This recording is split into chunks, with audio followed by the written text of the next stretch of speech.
Саламатсыңарбы достор. Мен Чүй айылынын Султан Ибраимов атындагы 2-чи орто мектебинин 3-чү Г классынын окуучусу Капарова Ясмина. Окуу орус тилинде жүргүзүлгөн мектептердин кыргыз тили мугалими Асанкошоева Бурул Кыдыргановна. Мен бүгүн элдик жомокту силерге айтып берем. Жомогунун аты Чартоп. Жомоктун кармандары абышка, кемпир, топ, чычкан. Бул жомоктон абышканы кемпирди кийизден жасадым.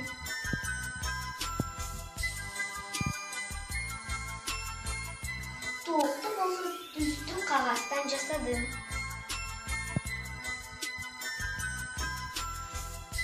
Бул жомоктон топ мага абдан жагат. Бир күнү топ алтын жумуртка туйт.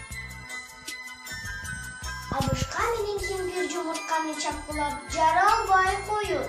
Чычкан чуркап чыгып, куйругу менен чапты. Жумуртка жерге түштү, экиге бөлүндү. Абышка ыйлап, кемпир ыйлап, ыйлабагыла абышка, ыйлабагыла кемпир.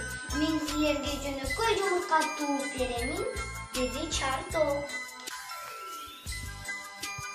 Менин сүйүктүү карманым бул чычкан. Анткени ал жөнөкөй жана күчтүү. Бийликке байлыкка ал умтулбайт. Достор, силер да келечекте байлыкка көз артпагыла.